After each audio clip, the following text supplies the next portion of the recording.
Hello, welcome to your reading. I started and then something got screwed up with the recording, so I had to restart, but luckily it was only a few minutes in, so not much. Okay, so let's go ahead and share the screen, show you the chart itself. Okay, there she is. So Rachel B. Just really quickly. Okay, so what's the date? So yeah, you purchased the reading on the 25th and it's the 27th. So yeah, basically a month with all the demand I've had. I'd say it's pretty impressive.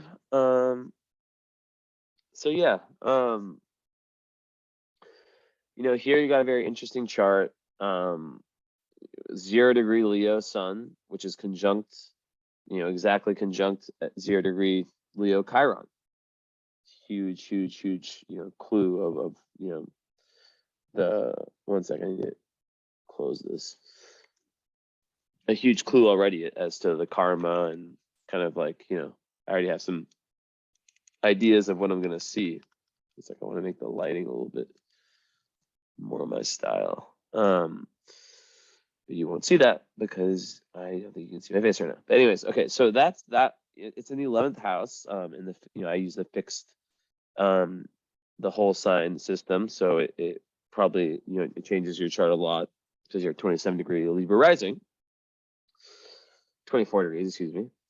And the moon, 28 Sag. So you have the same moon, and we're only separated by 7 degrees. So we will be friends. You will, that's probably why you felt, secure to get a reading from me, is because when two people have the same moon signs, they tend to like each other. They tend to get each other, and they tend to be able to meet each other's needs. It's very good. So let's kind of talk about how Leo and Sag work together, and the answer is very fucking good. Both of them being fire signs, right? And I'll go ahead and switch my face back on.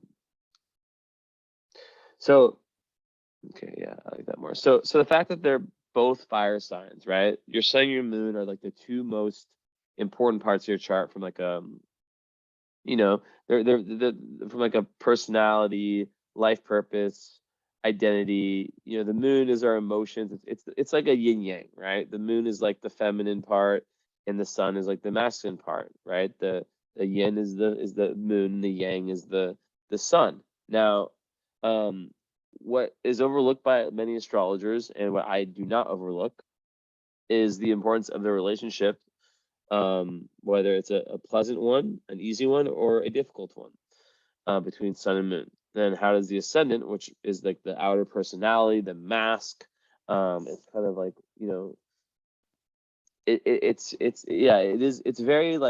it's very based on this lifetime, the ascendant. That's kind of how I heard I talk about the ascendant today, and that was not said at all, but I kind of like left with that. Of course, there could, like if you have like a situation like my situation where it's like I'm Leo rising, but I'm also Leo South Node, it's a little bit different.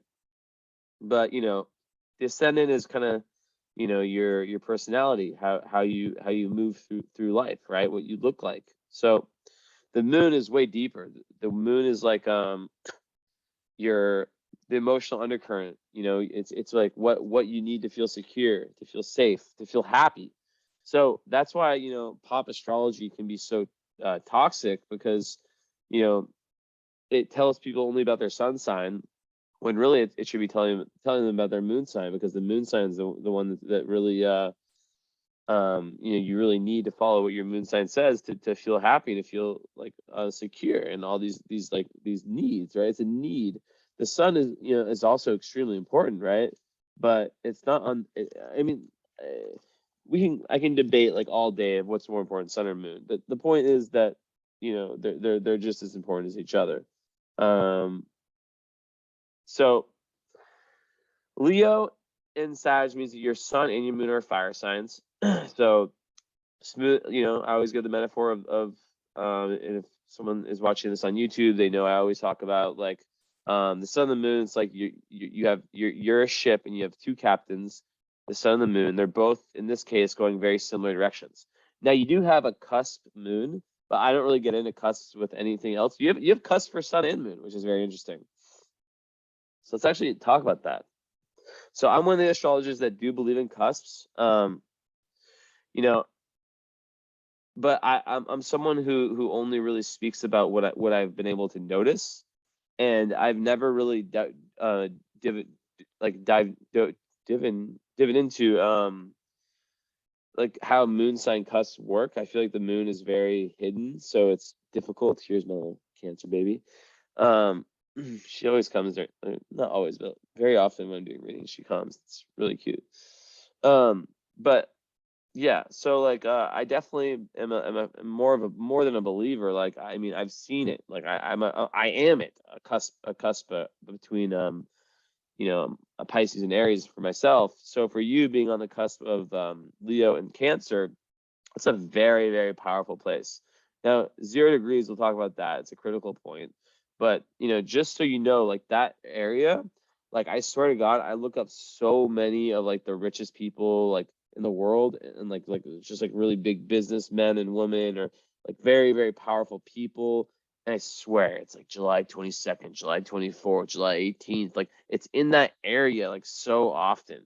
So it's a very, very powerful zone where you're able to mix, the intuition and kind of like, I guess you could say, calmness and emotional intelligence of a water sign in Cancer, with the passion, drive, movement forward, and just overall assertiveness of a fire sign, right?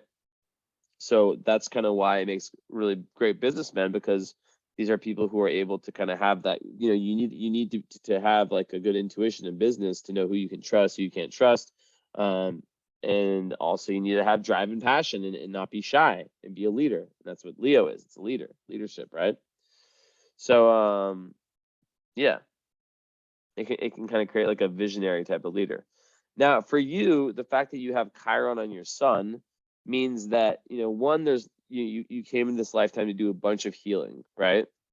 But two, it means that healing is, and you're born in 91, so you're still, where's Saturn? So yeah, I mean, like your Saturn return happened.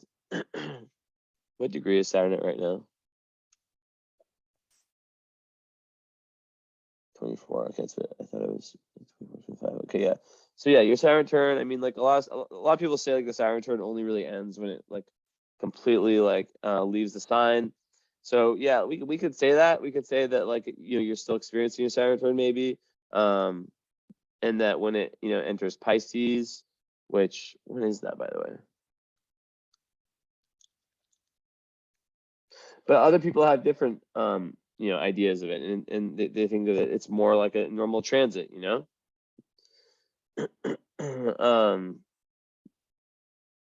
So March 7th, 2023 is when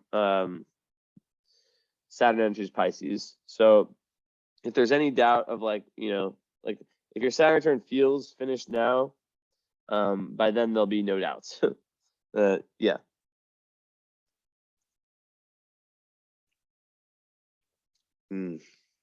Such good kombucha. Yum, yum. So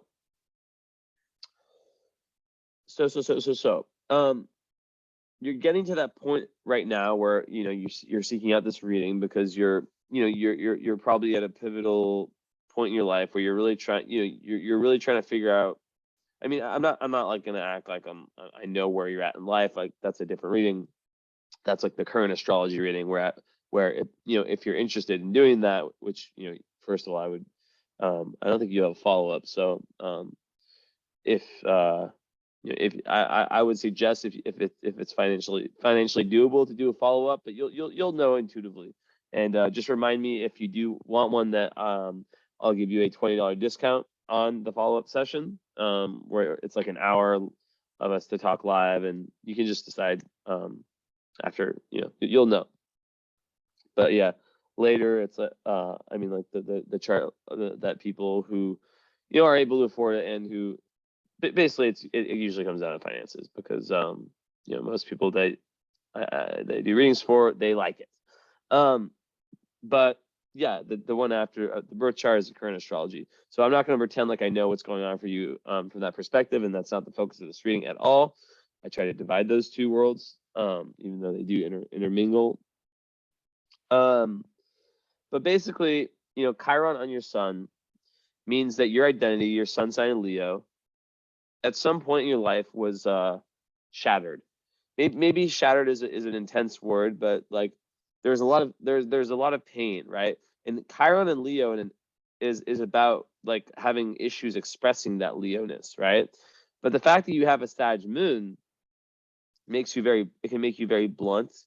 It can make you very opinionated, and it can make you also, it can really encourage this you know, in your birth time is 12:45. Okay, so it's definitely an accurate one. If it's you know, it's not like 1 p.m. or 2 p.m. Those scare me. Because you are 28 degrees. So like your moon could change if this was like a wrong birth time by a few hours. But basically, like the Sag moon is definitely very, very potent. I love my Sag moon. Like, you know, everyone I've met with the Sag moon loves it, you know. I consider it one of the best moon signs. I think it's underrated. I think people give a lot of flowers to Cancer and Taurus, but like, if I'm being honest, I think Sag moon is the best moon sign. I mean, I know I'm like, that's the most like subjective thing anyone could ever say.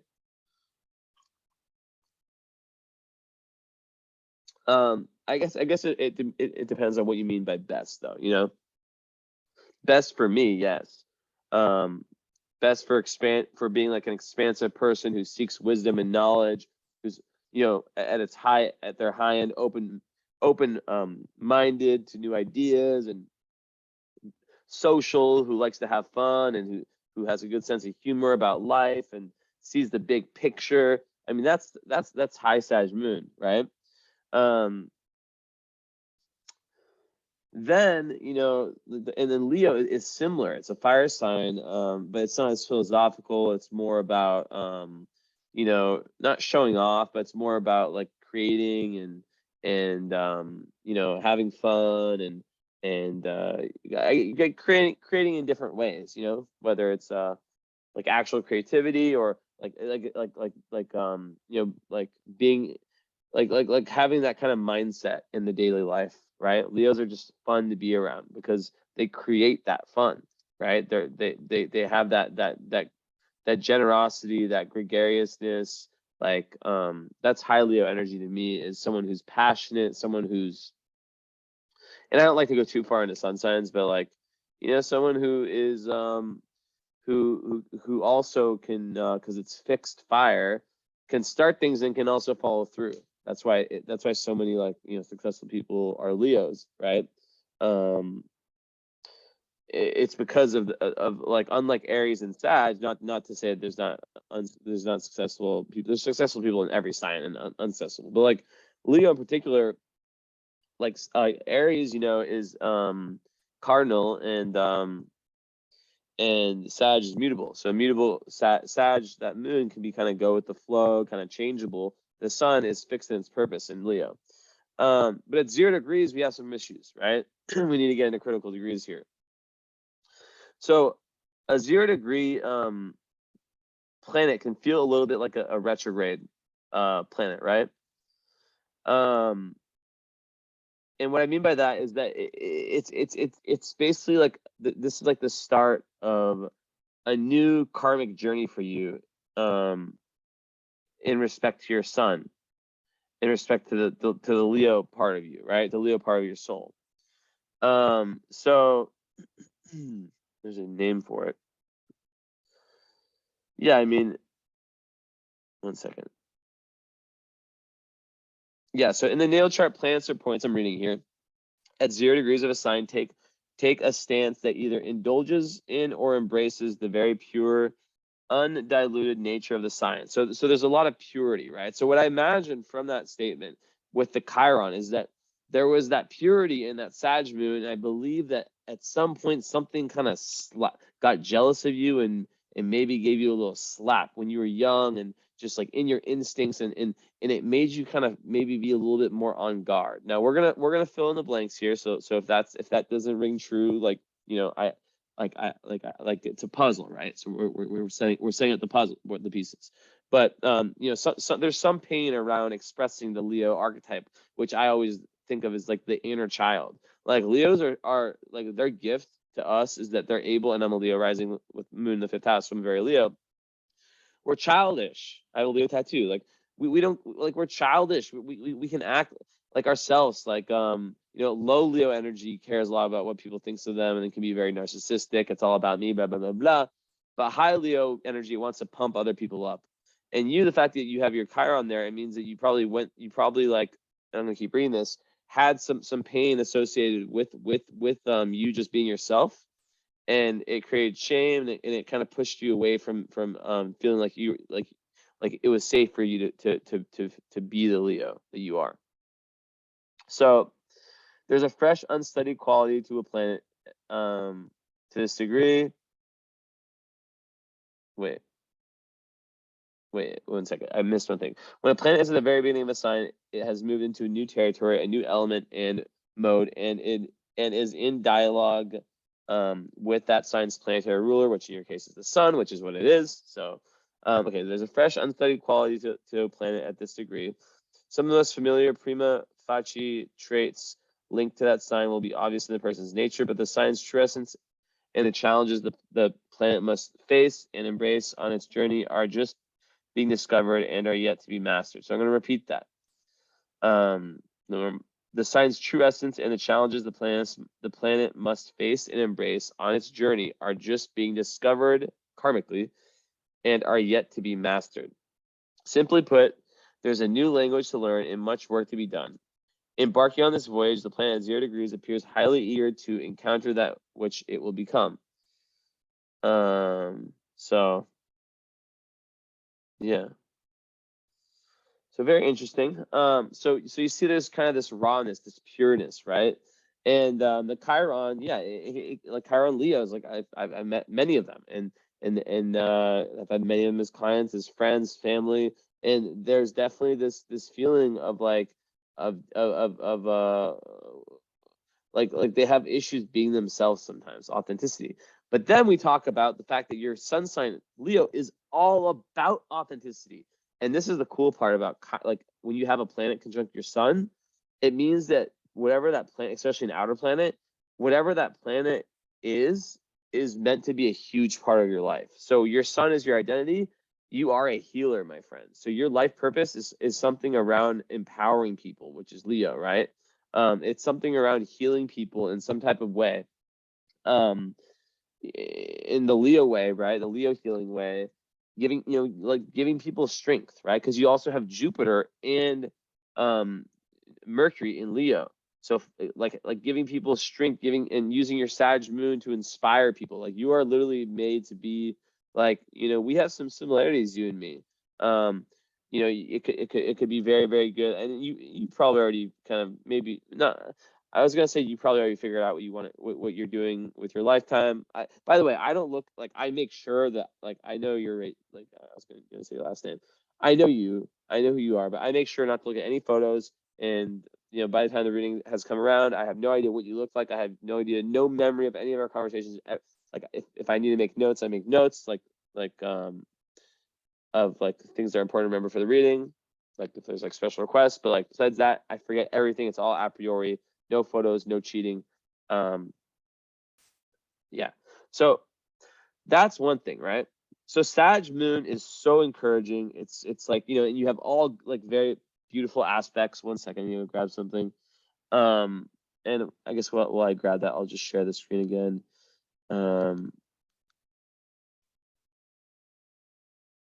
Okay.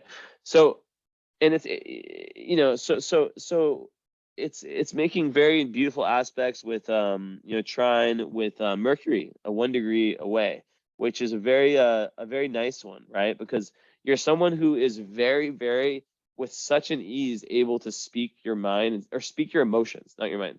Like, there's a very nice link between emotions and like between your emotional nature And it's like I'm just grabbing some books.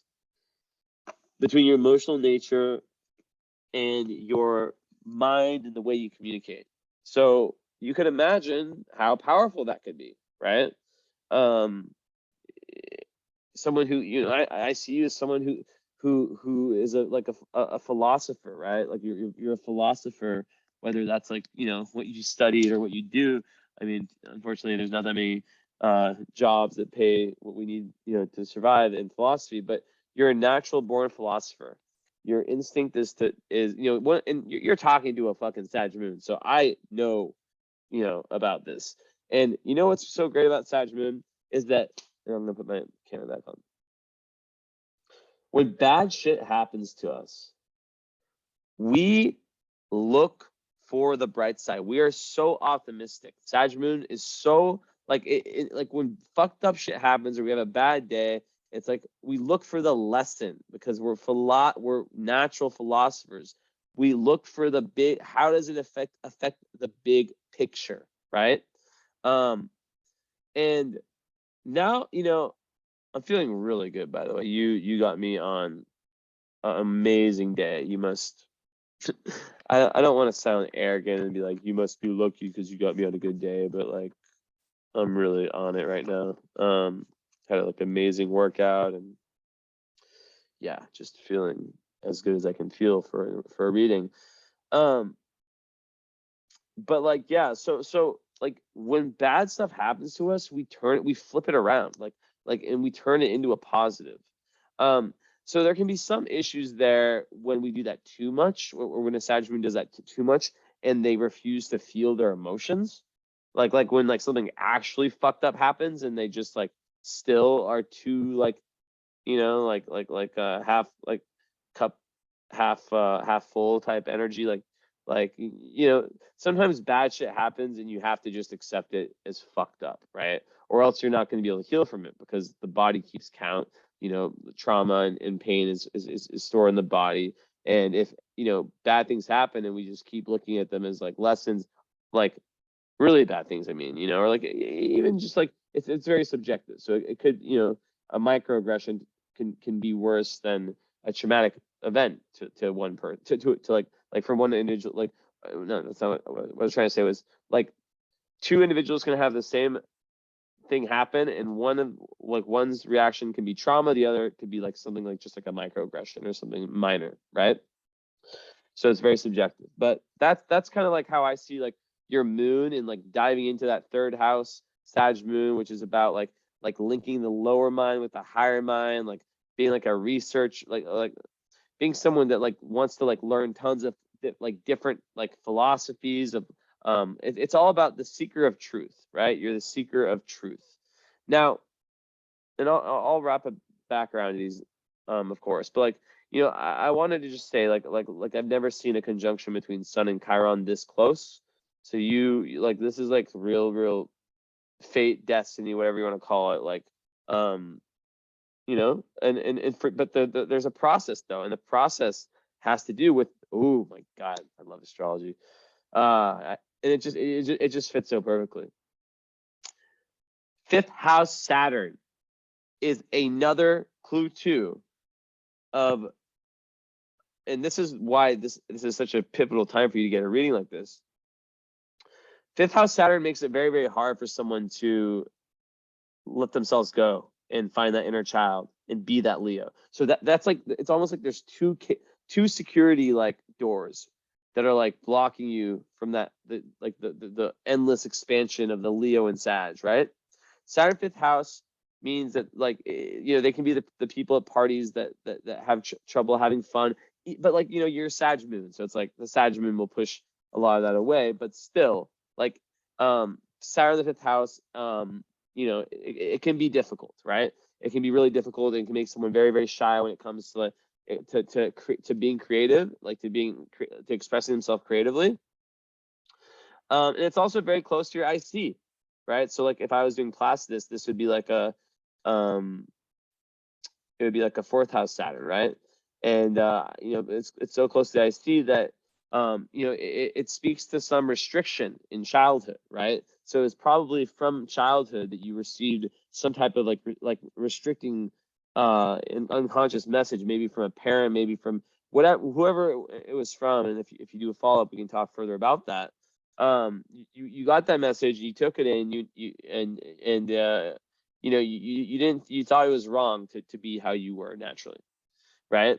So yeah, it could also have to do with like a lack of fun early in life, which can make someone like earlier in life, like a lack of fun earlier in life, like which makes someone like less, like way more like kind of Virgo energy, like task, as opposed to like being able to like let go and go have a drink, or go, go even like go have a laugh with a friend, things like that, right? But what can happen with fifth house Saturn is that you can turn your work into success, like into like you can turn your like what you do find fun into like your work, like kind of how I've done with my astrology. And I used to think, like when I did Placidus, I used to think I had like a fifth house Saturn, but mine's sixth house, like in the whole sign. But yeah, basically that's kind of how I see it, right? Is like structuring your creative work can kind of make it so your creative work can actually become your work. So that's how you use the high power. But now that you have your Saturn return, this energy starts to get lifted, and it starts to become a superpower where that very thing can happen. You can start to turn that hobby, whatever it is, whatever your thing is, which either you're meant to be like which is like highly likelihood, like you're meant to be like a very, very important healer. And when I say important, I don't mean important like having like 600,000 million followers. It could be that, but I mean metaphysically important to the lives of other people. That's what I mean when I say important. Metaphysical value as a healer, right? But before that, you have to go through your own healing, and that is with being such close proximity, that conjunction. That's what I would. I wish you got it. I hope you get a follow up, because I really want to know like what that is, that Chiron Sun, like and how that healing process has gone, if it's still going, like how you feel when it comes to like that Leo energy unlocked. And there's other aspects. So this is what gets even wilder. This energy in Saturn, right? And I'm going to show you this. This is like how crazy astrology is, right? Like, who could have written this? Like, synchronicity after synchronicity. This is opposite your sun in Chiron. So this sun in Chiron and Leo is opposite to Saturn. So that's literally a third door, right? Saturn opposite sun is creating further issues with self-expression of the not ego, of the identity of that person's of that person's like destiny of who they truly are. Like the shining light within them is blocked, and because it's an opposition, there can be people, so a lot of times this can be like a father, or and because the sun does represent the father and Chiron's there, maybe it is the father, and maybe maybe it is the father that put some really difficult like self-limiting beliefs into you that were complete projections of his own, from himself. And if it is him, because I just did a chart where or not, I didn't do a chart, I just analyzed a rapper's chart where the moon represented his dad. So the moon in my chart is my dad, so it's like the more dominant parent's the sun. But yeah, like if that is the way it is, it definitely can indicate some rough karma and a lot of healing that has to be done with that one parent.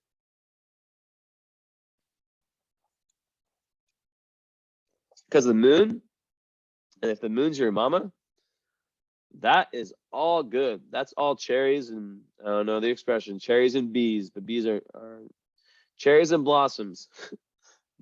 Sounding so American. I am American. Proud to be an American. I don't even know what that song is. Half American.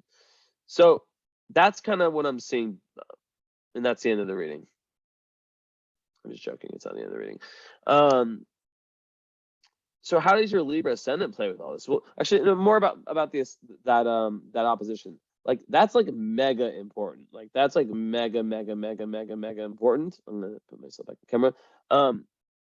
Like I can't even emphasize how this is like astrology does this, where it shows like the similar message like over and over and over.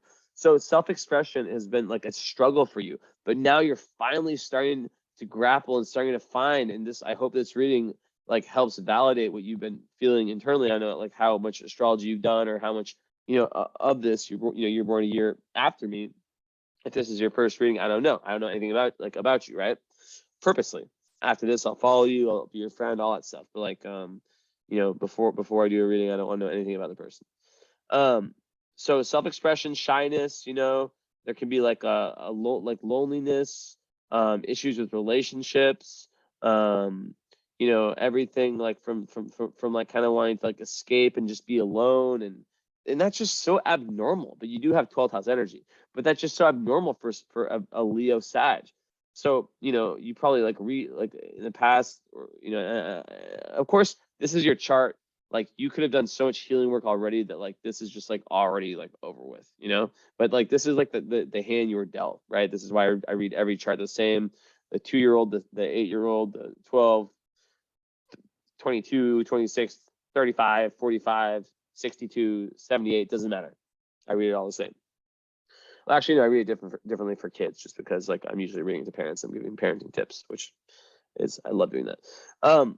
Anyways, as I was saying, yeah, that's a really, really difficult one. But because it's your Saturn return, everything that Saturn touches in your chart gets easier. So you're gonna have a huge ability to like take a creative, like now it's a epic time for you to take that creative risk, whatever that is for you. You have to take it. Speaking of creative, you're a Libra rising. So this is giving more info into this whole image. In that, Libra rising at 24 degrees, which is that conjunct. One sec.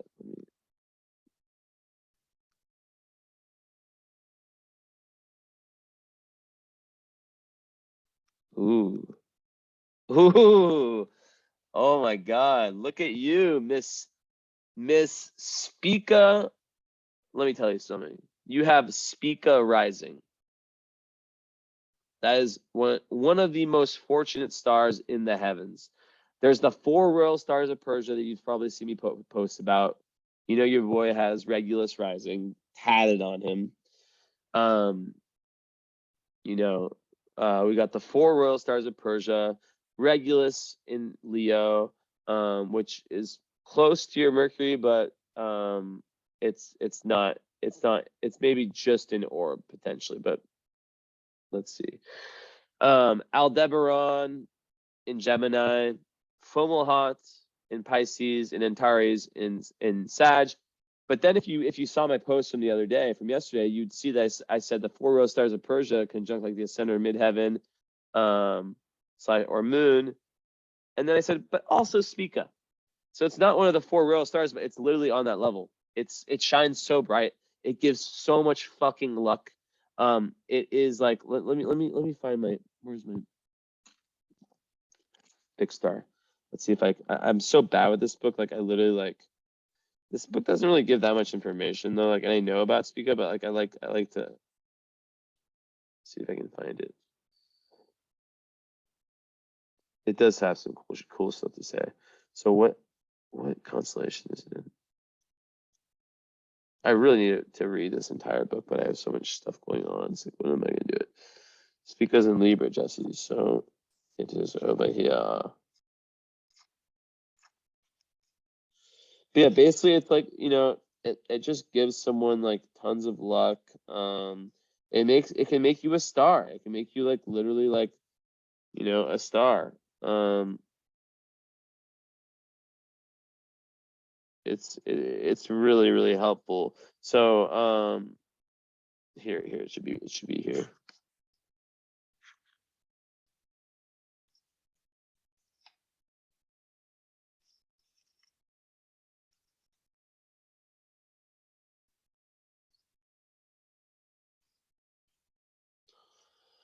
Come on.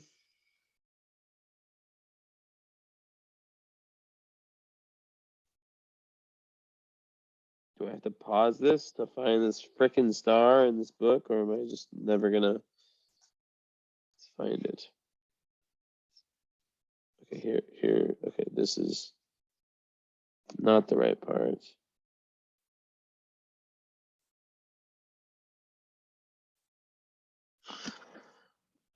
Whatever. Fuck. I guess I can't find it in that book. But yeah, so Spica rising, it's like Venus, it's a Venus Mars. So, and you were born during the day, which makes your Venus really important. 12th house Venus. Oh man. So okay, so this is gonna make it so your Venus, it's poorly placed in the 12th house, as is your Mars, but it's gonna really improve a lot. So okay, I'm gonna give you about this. So it gives success, renown, riches, a sweet disposition, love of art and sciences, unscrupulousness, unfruitfulness, and injust to innocence. Let's see, so it's one of the 15 Bohemian stars. It's images of a bird or a man laden with merchandise. It gives riches, overcomes contentions, and removes scarcity and mischief. It rules emerald, sage, blah, blah, blah, blah, or as sage, trefoil, periwinkle, mugwort, and mandrake. It's one of the truly great stars in the sky, the one which gave us our word star. And it's at least as important as the 4 stars I mentioned before. The considerable distance between Spica and its nearest neighbors has inspired some cultures to call it the lonely one. So interesting, right? And names like that often to distinguish it from the equally prominent Arcturus. So Spica is a good star. It is so it's a Venus Mars star, and you have a Venus Mars conjunction. So it says so this is like something a theme, another theme. The combination of the opposite sexes in the one star must inspire further thought about the androgynous qualities we have already noted. So maybe that's something. Maybe there's something there, like a real merging of the feminine and masculine for you. It's a provider of material needs. But then it's like there's, however, a word of warning, like there's every big star, great star. We only reap harvest if we have first sown the seed and cared for the fields. And what we reap must last us, and all who labored in our fields until the next harvest is ready. He does not do so well from Spica, who reaps what he has not sown, uses it profligately,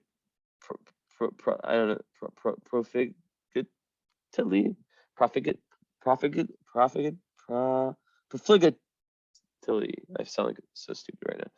Profligately, or denies to others their share of his good fortune. So this is some mornings, as though to rub this quite firmly. Arcturus, the sky above the Virgin's hand, is the prime star of the much rougher character. Blah blah blah. So it's also really spiritual and religious. People who have this strong in their horoscope do very often gain high places in those fields of life. I literally Chiron conjunct your sun, in the freaking zodiac sign Leo of the star, like your star potentially. Psychic awareness is also above average in such people, especially if the more sensitive planets. Blah blah blah. No, it's descendant. Yeah, so it's like honors and fame potentially. It's good for scientists, writers, artists, painters, sculptors, musicians. So also, if Spica's on the ascendant or meridian and Jupiter, Venus, so it's on your ascendant. Promise is given even to people of humble origins to enjoy protection, preferment, and even wealth. In conjunction, blah blah blah. Okay.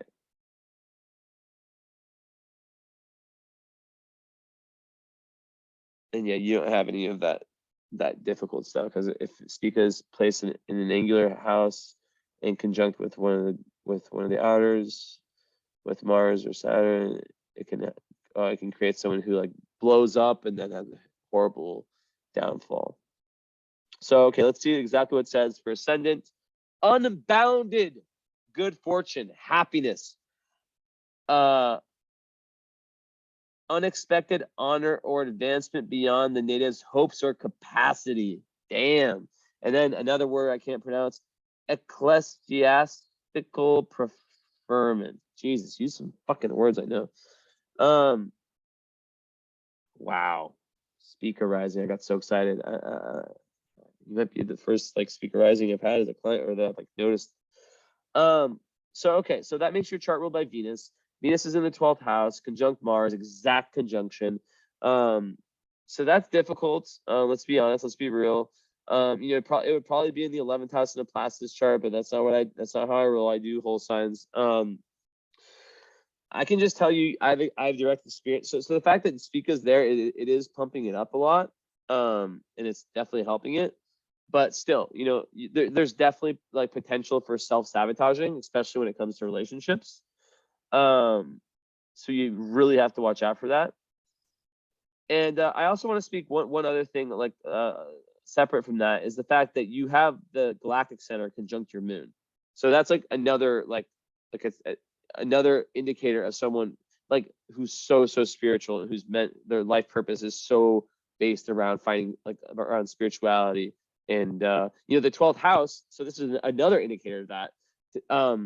Like like think of it like the Venus and Mars here is like self-sabotaging energies, right? Like especially in love, but also with Mars there, it can be the kind of person like that does something and they're like, why the fuck did I do that shit, you know?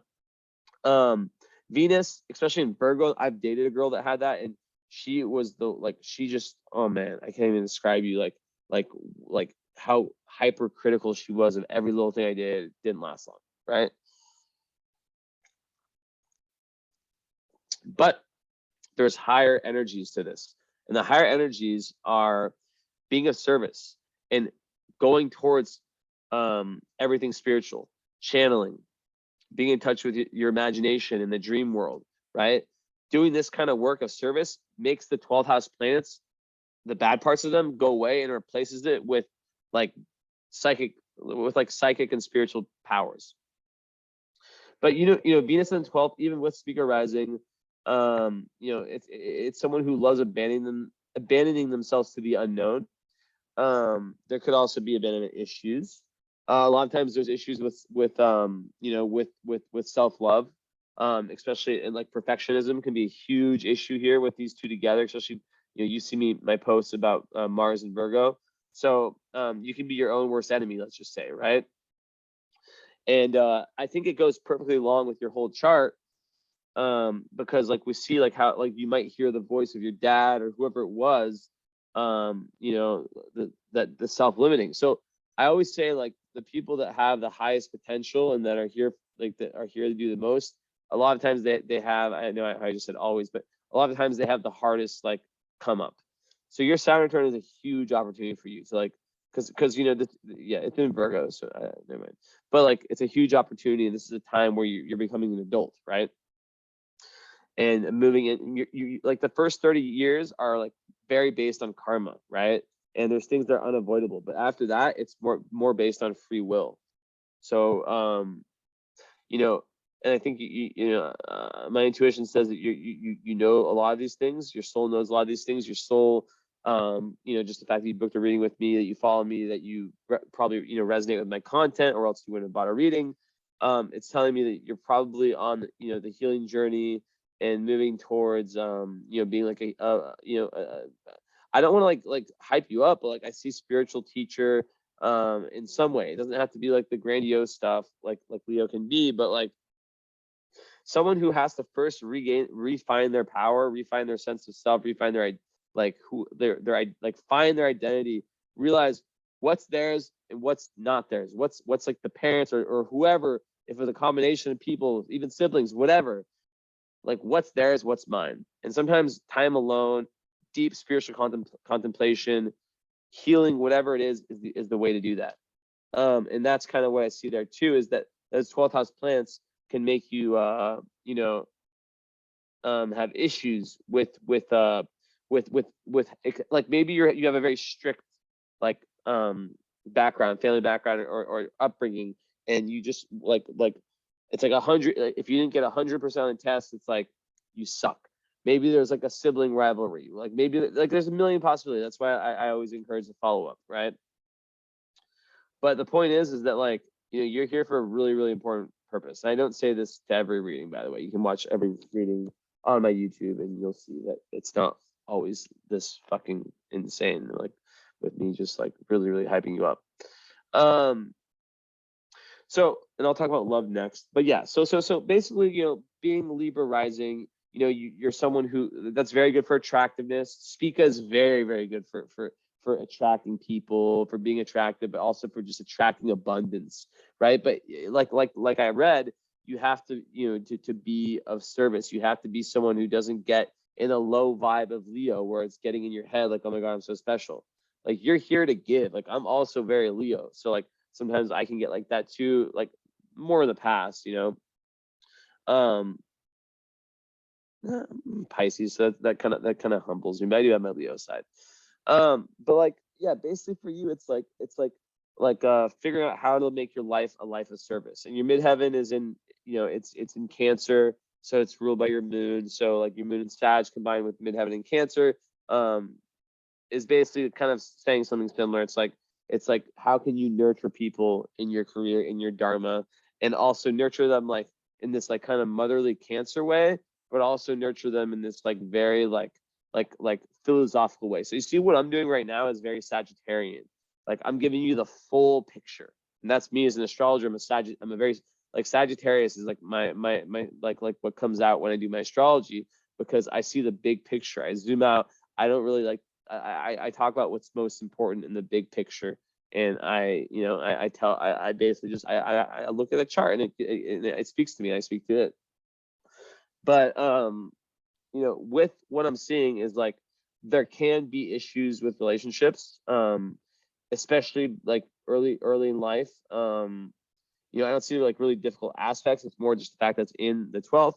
But like I said before, you know, if you book this reading for me, like you know, even like a year ago, I would be probably telling you that you have an 11th house Venus and Mars, and you know, and that has more to do with you know, groups of people and friendships, which by the way, your sun's there anyway. So you see how astrology has this way of saying the same thing in multiple ways, regardless of what house it's used.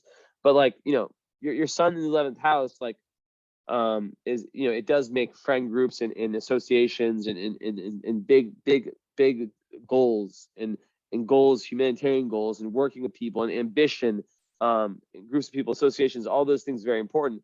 But like, yeah, you know, that like the 12th house is just like you can it's like the house of repressed energies. So you know, like that's another thing that you have to think about is like repression, like how much of your true self have you repressed. And yeah, like it's like a lot of what we talked about, right? Is like how the energies have kind of pushed you to that repression.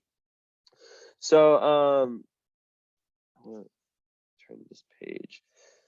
So talk about that. So yeah, very witty talker, also entertaining personality. I'm just going through some like the minor aspects.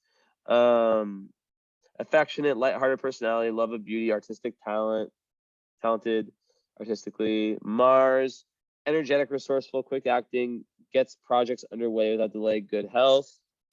And then Sun, you know, it's opposite Saturn, so I already talked about that. You know, disappointments and obstacles in life, like lots of like ups and downs, and like people getting in the way, people staying in the way of your shine, basically. Subject must overcome hindrances and feelings of inadequacy. So I already went into all that. So that's like literally like the life purpose laid in front of you, and there's still so much more. And then the Libra rising, you know, that just gives someone like this very cheerful disposition. But you have to watch out for the people pleasing aspect of Libra rising, where you might put someone else's also like the indecisiveness aspect of it, where if you lack self-esteem as a Libra rising, you can kind of have this tendency, especially with Venus in the 12th house, to make one, bad love decisions, bad relationship decisions, but two, like people please and put people above yourself in terms of like your decision making, and it's not good. So that's really, really important for Libra risings to learn boundaries, right?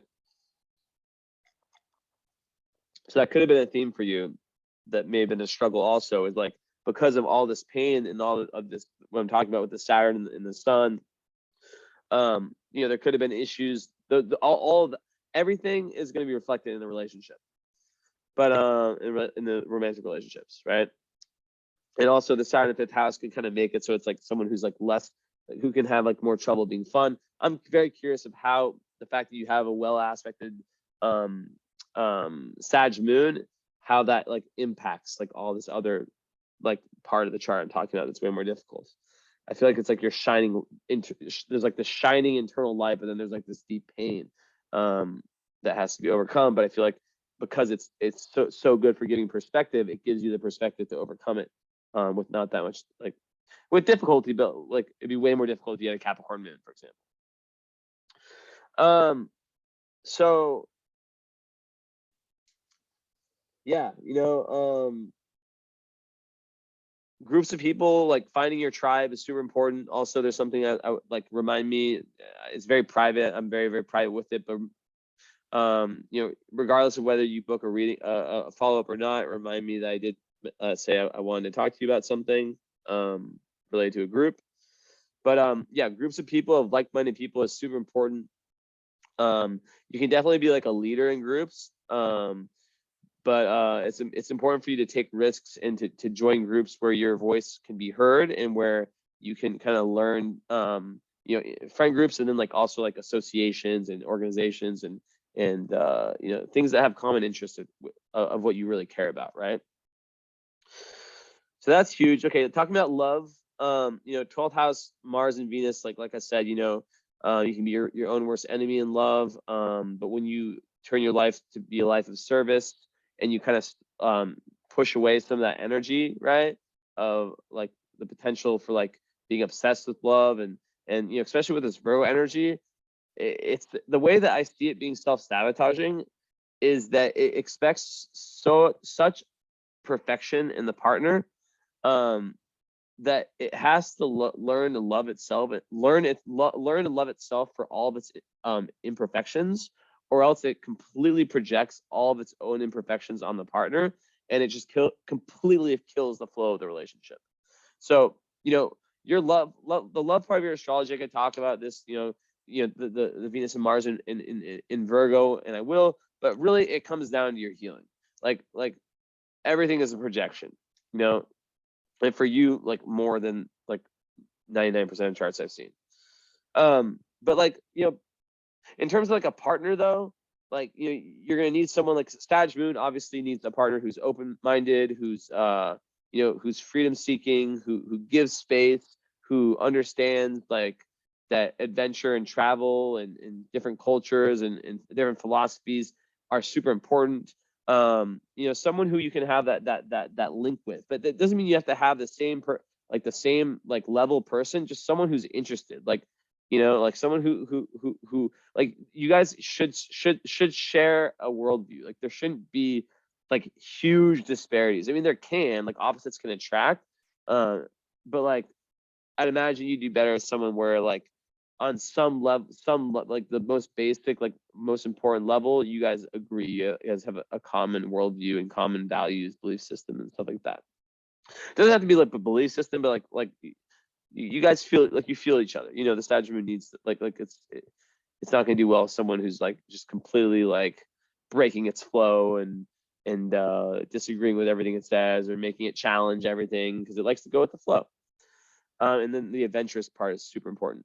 Now, then, we also, with the Venus and Mars, someone who, I could see with someone very spiritual, but like you have to like get past the fact, being a Mars and Virgo, you're so good at analyzing and at seeing all, you're very, very observant. So you have a very keen eye to see everything, but a lot of times the Virgo Mars people see, they tend to see the bad things. So like there can be 99 good things and one bad thing, and they'll point out the bad thing.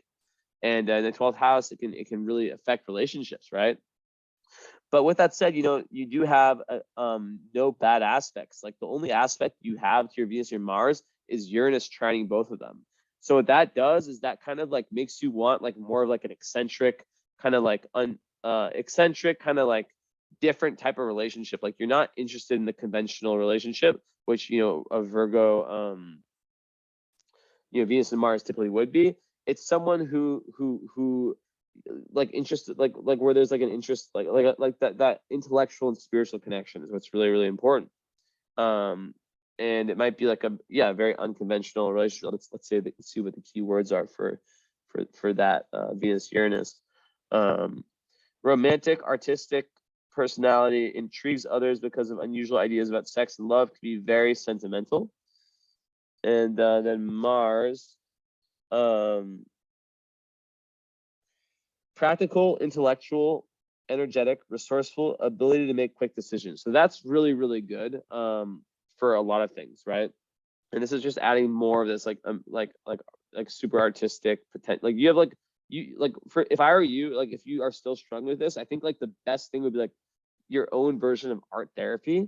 Like you have to have a creative outlet. Like you have to have some type of outlet where either like you're journaling, you're writing, you're painting, you're doing something that's getting the energy within out, because the fire energy needs to be let out. Also physical.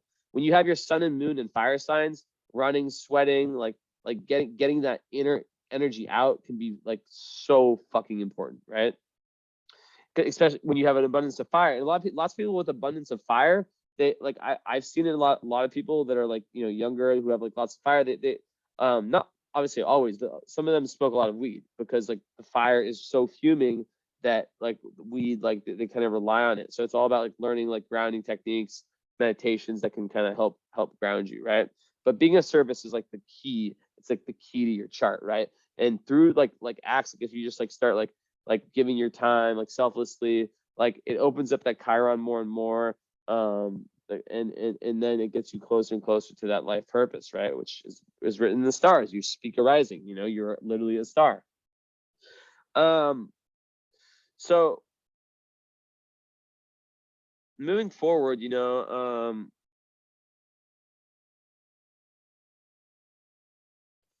what else can I say? Like one thing about Mars in the 12th house, like it's like the sense of personal power can feel eroded. And there can be these like unexpected outbursts out of nowhere, like out of the blue, just outbursts, right? And there can be like this vague sense of loss of direction, right? So it's all undone when you're moving towards the heart, and you're doing every day. You wake up and like it would be difficult for you to like have like I don't want to say it would be difficult for you to have like a corporate job, because I feel like you're very, very capable. It'd be very, very difficult for you to do something that you didn't have an emotional connection to, because your midheaven is ruled by the moon. So that Sag moon really has a lot to say about your career.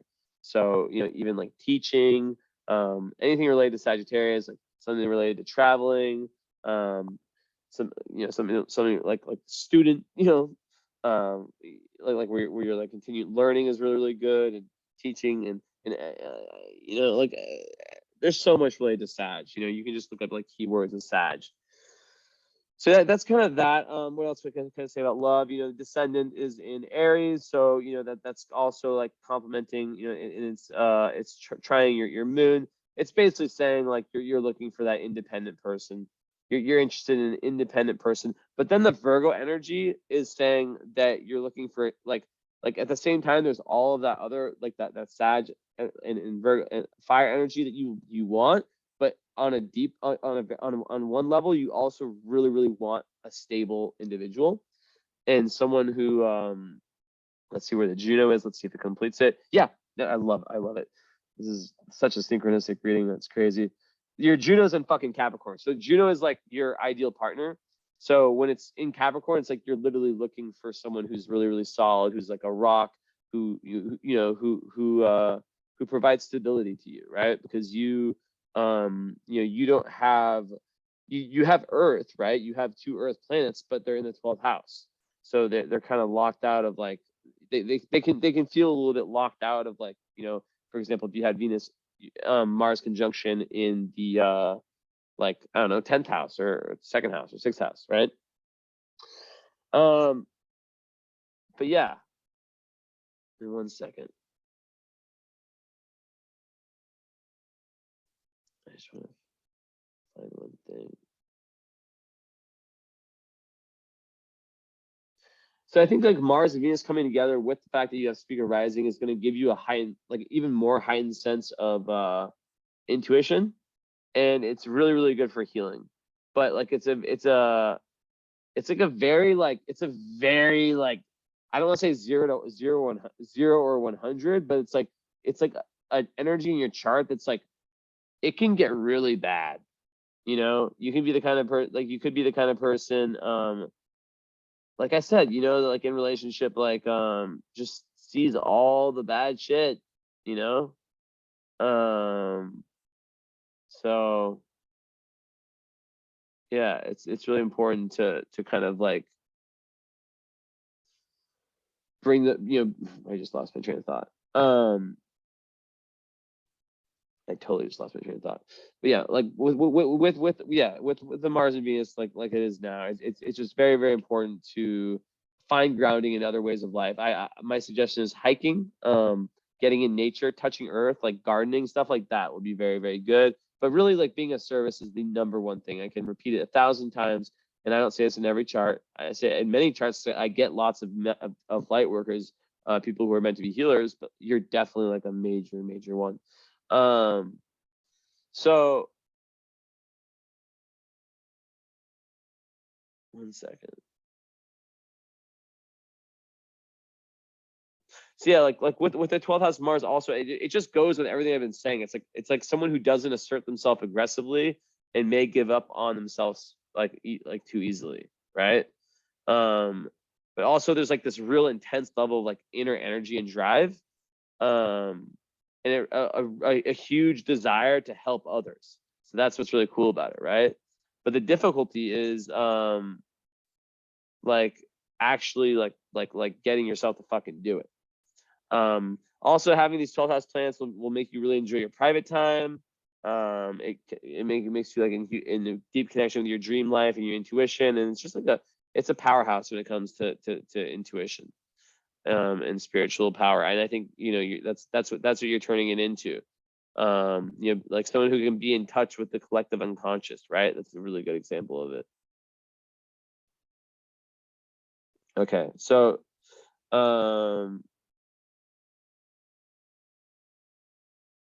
also it can make someone like kind of obsessed with relationships, like too much, where they take up too much of your energy, too much of your time, and then you have like self-sabotaging like cycles that you that play themselves out in relationships. So when you're more aligned with your purpose, the relationships will come.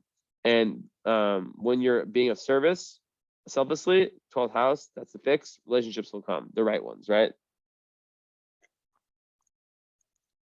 But like what can happen with this conjunction, like in any sign, in any house, is that like the intensity of the love can be like too much for the partner, and it can kind of freak them out.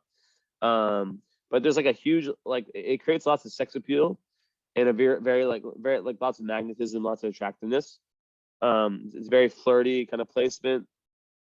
So yeah, it's good. It makes it easy, but when there's like a cycle that makes it like difficult, you know, it's like, you know, it's better to take some time out and figure it out, right? And another asset with this is like it's very intense goal directed energy for like career. So it gives like a, you know, it's also very like good for creativity, and you know, recognition with what your, you know, for your achievements. And also, so how you relate to the opposite sex, so males in your case, I would assume, is that bad? Is it bad to assume gender? I think, is it? I don't know, whatever, fuck it. Okay, you get the point. So yeah, how you relate to the opposite sex depends greatly on your relationship with the parent of the opposite sex when young. That is what I was looking for in my notes, and that I wanted to say. So that if we do a follow-up please remember to bring that up. And that's very, very important, because I will not remember. Okay, moving on, filling in the kind of the blanks. We talked about like a lot of the chart already. So, you know, in relationships, I'll just add the vertex in the 9th house in Gemini. That, yeah, you'll just be the kind of partner that likes to have lots of fun, likes to go on lots of adventures, and that, you know, likes to learn and likes to talk and communicate with the partner. And you know, the relationships are very much about learning, very much about spiritual, like just philosophy, spirituality, all those things. They're very like it's very linked to your Sag moon. Okay, so yeah, talking about this. So Jupiter, you know, it's obviously in Leo. That's like the ultimate Leo placement. You know, it creates someone who has this amazing benevolence. Jupiter makes everything bigger, so Jupiter in Leo, just like makes someone very generous, fun-loving, super enthusiastic. I think of like a preacher, but like a good preacher, a love for children, and very, very creative. Yeah, so it kind of expands like all the good traits of Leo. In the 11th house, it makes it really makes popularity really easy. So it gives you lots of luck and expansiveness with friends and associations and organizations. And it's also very, very good for wealth. So Mercury, I didn't really talk about Mercury. I kind of skipped over that one in Leo. You know, Mercury and Leo people, they can be very, very proud of what they know. And with a Sag moon, there can be like a little bit of stuff in, you know, they do try each other, which is very good. But there can be a little bit of stubbornness and like, you know, it's like the energy of like, and I have this too, don't worry, mine's just like in Pisces. It's like, I worked so fucking hard to learn all this wisdom. I wrote a fucking book. Like, I have like literally like I know so much that I want everyone to know it. And that was an energy I had to get past when I was younger, especially when I was first getting into spirituality, right? So that's really, really important.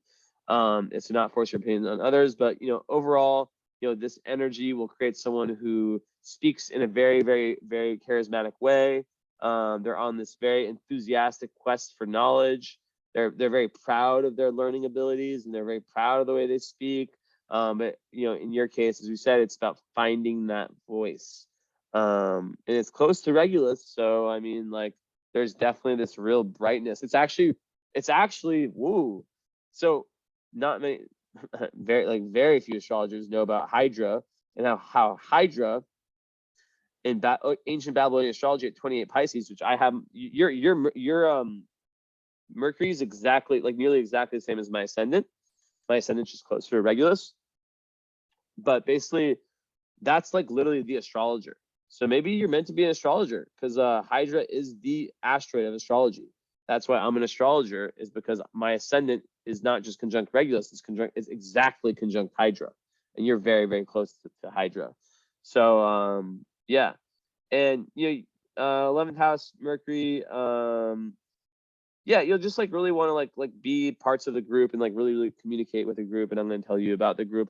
And with Chiron there, we talked about that. You'll really want to be able to heal, you know, heal yourself with your friends and with groups, and be parts of the of groups that speak to that life purpose of the Chiron Leo energy, right? But also with Chiron 11th house, like on its own, pain can be experienced in groups. So you have Jupiter there, so that kind of pushes that away. But maybe there's like earlier, like there's like some wounding around like maybe like friends or people earlier in life, which could have totally happened when you had all that energy that maybe created some shame, right? Like some thoughts of you not being good, or like whatever like thoughts you had, beliefs you had about yourself, self-limiting beliefs, that then made it so like, you know, people treat you like shit. So that could also exist too. And I've talked about Chiron Leo, how it's, you know, a fear of having fun and being creative, and being like, you know, prevented from expressing that when you're young. Okay, so we talked about this, talked about that. What have I not talked about? Pluto and the nodes, I'm pretty sure. Okay, Black Moon Lilith also, and Uranus and Neptune. Okay, so the third house. So now we move, or fourth house. So we move to the fourth house, loaded house here, in Capricorn. So basically, like, Capricorns are north nodes. So you're trying to move in this life to being someone who is so this is like boss energy, right? So you're really trying to become someone in this life who is like like not defined by their role as like mother, or like defined like think of like the mother who's like an amazing artist, but because she's just the mother, she never is able to express that. So Capricorn North Node is like, you're meant to be a boss. I was gonna say the B word, but like be a boss, B word in a good word, good way, in this lifetime. And that's super important for you to take risks and to take responsibility for yourself, and to go out in the outer world. It's about going out, but it's really, but it's in the fourth house. So this is why there's a karmic imbalance between Capricorn and Cancer, which basically is saying that there's a karmic imbalance between feminine Cancer and masculine Capricorn. And like in one sense, you're going to, it's not really like you're going towards one or the other, because they're the fourth house is Cancer, and I'll share the screen to exemplify this. So the fourth house is represented by Cancer, like that's like what's mostly like it's linked to, and you have Capricorn there, right? So it's like your south nodes in Cancer in the house of Capricorn, and your north nodes in Capricorn in the house of Cancer. I see this a lot. It's just talks about, it's referring, it's a head scratcher if you don't know, but really it's a karmic imbalance. And the way it's about like themes around like life work balance, right? Like feminine masculine like balance. Like it's a high probability that you were a different sex in your last incarnation, and that there's issues around gender and like like we already talked about like the androgynous stuff, right? Like potential for that. So maybe like you do feel like very, very like 50-50, or like there's something with gender, right? And not gender in like the political way that's spoken about today, that just like in the primal energies of masculine energy, like being like fire and air, and yeah. So very interesting stuff. And the fact that your North Node's conjunct Neptune is just basically pointing that like it's once again saying that spirituality and conjunct Uranus, high spirituality and mysticism is like is the way for you in this lifetime. Pretty much it, and it's conjunct Juno also. So you're gonna have a very, if you don't already, a very karmic partner, and that's playing a huge role in your life's journey in your in your life, is that partner represented by Juno and Capricorn. And yeah, just the fact that Uranus and and Neptune are here is that you're not meant to be like other people. So you're meant to be a boss, but in your own lane, and very, very different. So it's very, very interesting. Yeah. And kind of going back to just the fact that you have Black Moon Lilith in Capricorn, you have to watch out for like being like too Capricorny, which can be like stepping over people in order to get to where you want to get to in life. Yeah, that's how I see Black Moon Lilith in Capricorn. Is like too ambitious to the point where you're willing to do like bad things to like step over people. And what else can I say?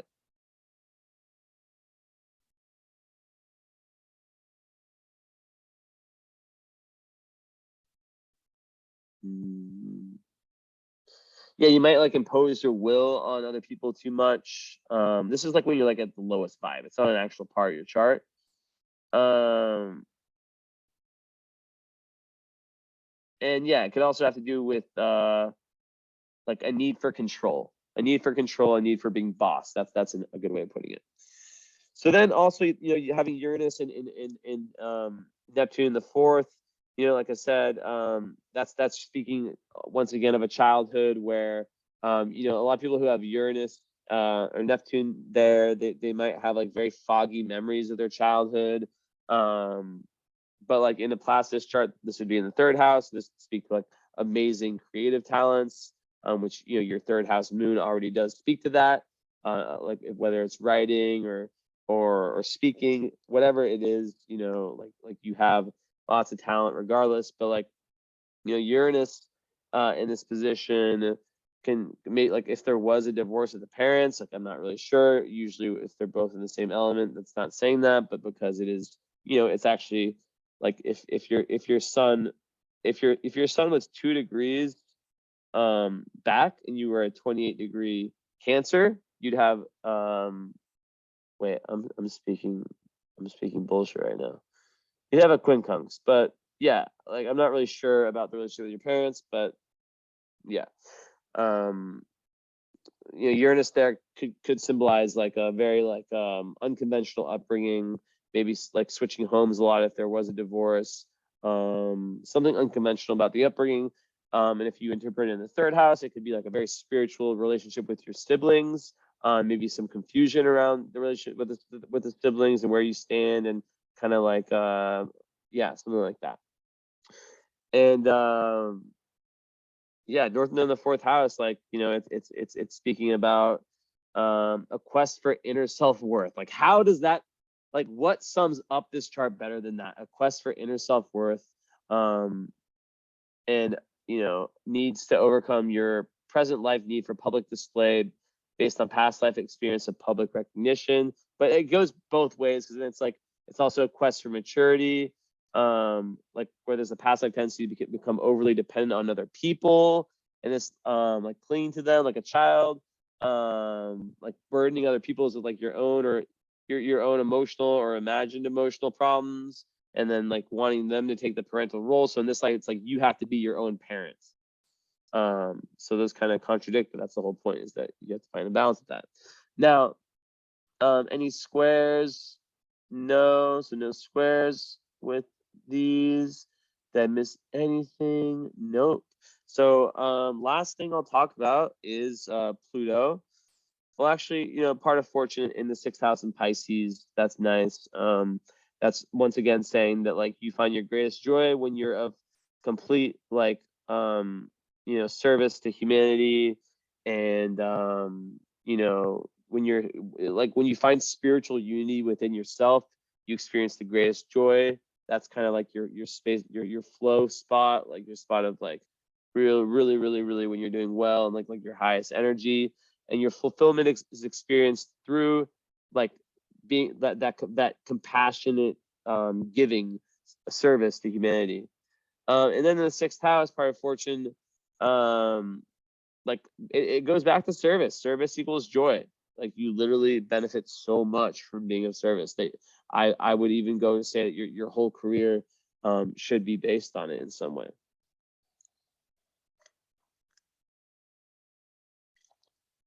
Because like I just feel like I don't know if you come from like a wealthy family, or if you don't at all, Pluto in the second house is going to give us some indications of that, which I always say for last. Oh, not always. I used to always, but these days, a lot of times I do. But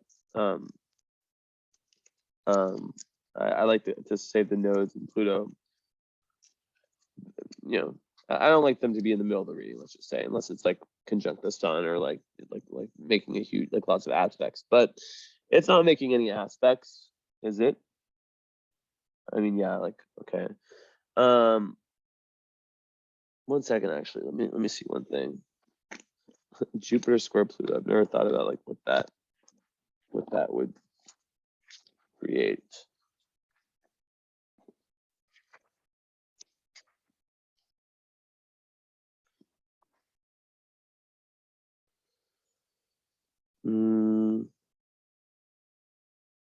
So one other thing about Jupiter and Leo, I just randomly fell upon that page. It bestows an extraordinary public appeal. If you are a native of this, you are well suited for the theater, television, movies, politics, advertising, and public relations. Your full potential is achieved through leadership. You are wretchedly unhappy if forced to stay on the lowest ring. That's why I was like thinking like you're more like an entrepreneur, more do-it-yourselfer. You think big, you're ambitious, and have a penchant for grandeur and extravagant display. In professions where this is useful, such as entertainment industry, the world of fashion, and high-powered selling jobs, you're predestined to succeed. You are predestined to succeed. The problem is that success may come too easily. In that event, Jupiter Leos can become boastful and power-hungry. Fortunately, this does not happen often, for Jupiter gives you personal charm and warm-hearted vitality.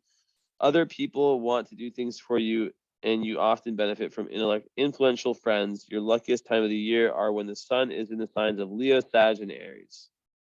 So, yeah. And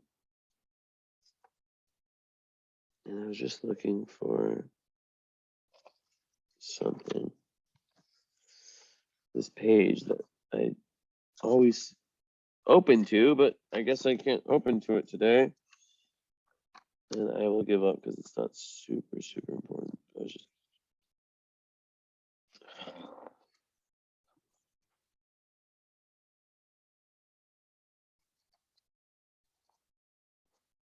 This is like a Sag trait right here. I could easily just go to the fucking table of contents, but I'm so like, fuck that. Like, are you like this too? Like, you know? And then I'll just give up. Okay, it's definitely like right here. Yeah, okay. It's definitely like right after. Here it is. Told you. So it's 354. One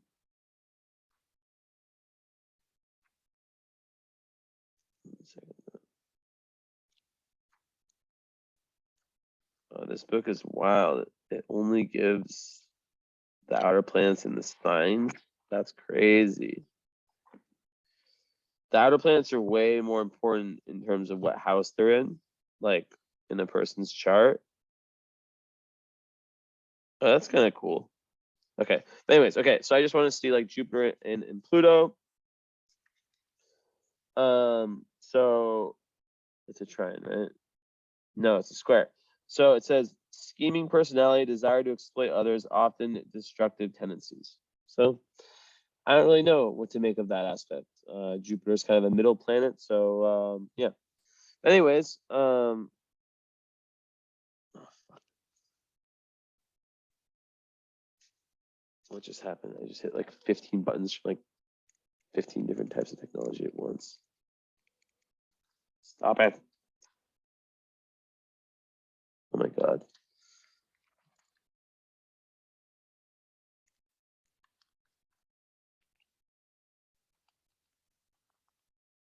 Okay. So, close this up. Yes. Pluto is like basically like your shadow. It's like where you go. Like, so this is gonna give more, like this is like kind of the final piece. This has been an amazing reading. And let's see how Pluto in the second house. I already know about it, you know. But I like to read out of my Pluto book. I hand wrote this. It's kind of like a nostalgic thing for me to go with this. And you know, I've had this for like 4 or 5 years, and I love it. But like you know, basically like Pluto in the second house. You know, second house is money, possessions. So you know that there's the constant upheavals related to that. And there's a big challenge to explore like the link between that the kind of changing the up and down of like possessions and income and stuff like that, and changing inner values. But what this is going to talk about is how money could be in, let's see what you know, in your second house is ruled by Mars, so in the 12th house. So you know that could speak to like you know, issues with spending, like kind of like self-defeating when it comes to spending money. So like there might be some like not confusion, but just like fear, right? There can be real fear that can come up when it comes to like spending, right? And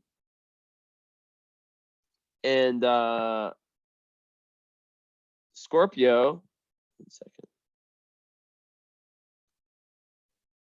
ruling the second, right? Can give very intense feelings about money and possessions, right?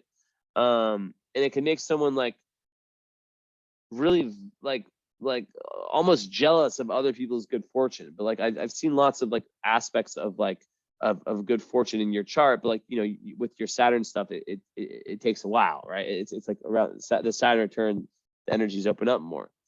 But Pluto in the second house, okay, here it goes. So Pluto is basically like how, like through going to your own personal underworld, you uncover the gold, and then it's like the shadow work, right?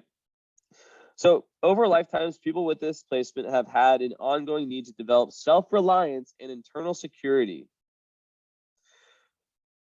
These people are often harboring, this is so crazy because everyone I tell this to is like, yo, that was deep and feels true. And like I have people in my family that have this, and like I totally see it, right? So they're harboring memories of prior lifetimes in which survival was threatened, or they had to develop simple coping mechanisms in order to survive intense/difficult experiences. They have developed innate fixed identity as the basis of inner security through coping with experiences that threaten their identity. So it's like it pushes away. It's like past lives where you've been in survival mode, right? So past lives spent in survival mode lead to the karmic potential for stuckness and habitual self-imposed limitations, which hinders the soul's potential for growth. This can often involve money, leading to excessive or distorted significance applied to money. They can view money as their savior and that can prolong life and give it meaning. So the polarity point, which is the healing, I quote, is 8th house. As a person begins to individuate, their identification with external things as expressions of personal power lessens, and the identification with the self increases, which then becomes the central resource. So it's like all about shifting to the self, the spiritual power. So there's a withdrawal from the world, which is necessary at times in order to clear the prevailing consensus, like in society influences, and to reconnect with personal values. And there's also like a big need to learn to work with others. So how does that relate? Very, very interesting.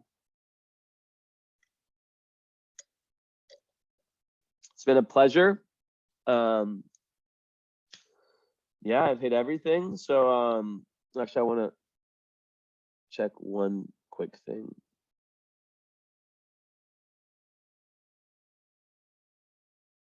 Okay.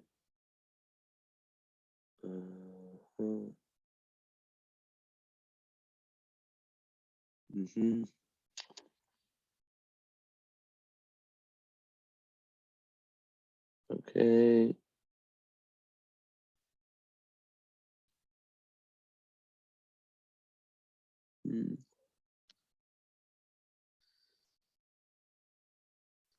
Okay, in 1990s.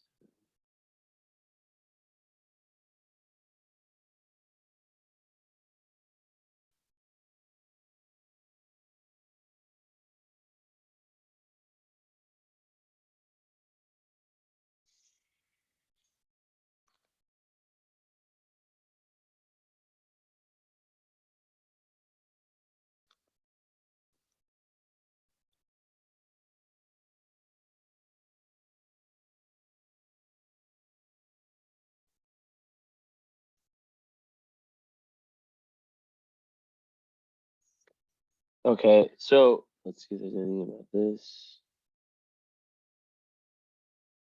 Nope.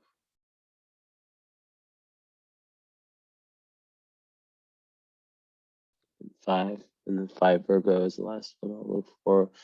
Just looking for like important fixed stars that might be conjunct planets. I'm not really finding much. I already went over the most important one. The Spica. Oh, it's such a great star. I've always loved the name Spica too. It's such a reminds me of my cat Mika. Yeah, so that's the reading. Hope you enjoyed.